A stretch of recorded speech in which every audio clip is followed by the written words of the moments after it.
Hey everyone, this is Kelly Cahoot and I'm here with another video for Honeybee Stamps. Today I have a colorful card to share with you using Honeybee Stamps, Smile stamp set, and dies. The first thing I did was tape down some Canson XL Bristol paper. I've been using this paper more and more for color blending and watercoloring, and I love it. So far so good. So like I said, I taped that down, and then I am going to make a color burst coming out of that heart that I traced onto my paper. Later on, I'm going to cut out that heart with that die cut, so no need to worry about those pencil lines.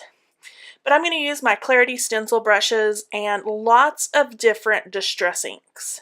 I'm going to share another card with you at the very end of this video that I used just dye inks that I had on hand. You don't necessarily need to use distress inks.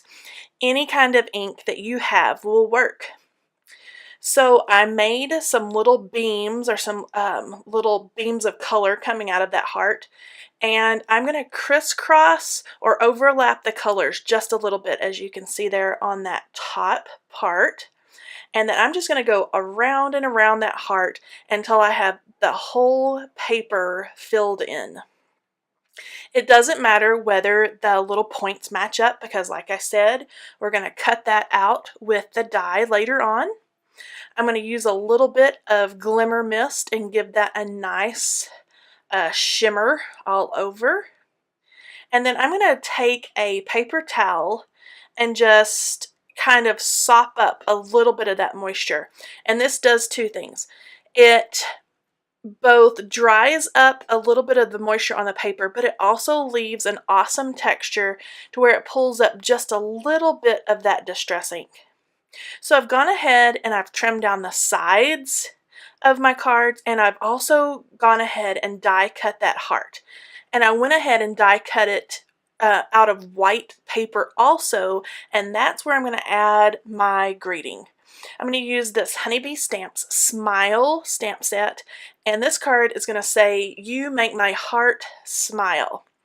I've got that set up in my Misty stamping tool, and I'm going to use Versamark ink, and I made sure to use my anti-static powder tool first, because I'm going to add some super shimmery silver embossing powder. You can see all that shine and glitter there.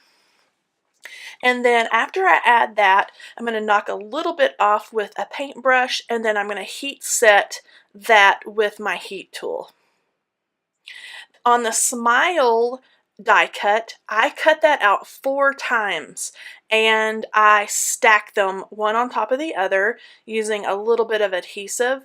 And I took that squeezed lemonade, I used that on part of the card there, and I colored the smile with the squeezed lemonade using my stencil brush. I'm going to add that right on top, and stacking those die cuts up just adds a lot of dimension and some interest to the front of your card. I'm also going to give a little bit of shimmer spray to that die cut. I'm going to add that to the front of my card, and then last but not least, add a clear Honeybee dewdrop there for the little dot on the eye. And then let me share another card that I did. You could do this any color. I love this technique because you could literally do anything. I used the same die and inlaid that into the design, but I used super bright, vibrant colors and adhered that onto black cardstock. I finished it up by using a Honeybee diamond there, as you can see there is the dot on the eye. And that is the finished product for today. Thank you all for joining me. The supplies will be listed in the description box, and I will talk to you guys next time. Bye-bye.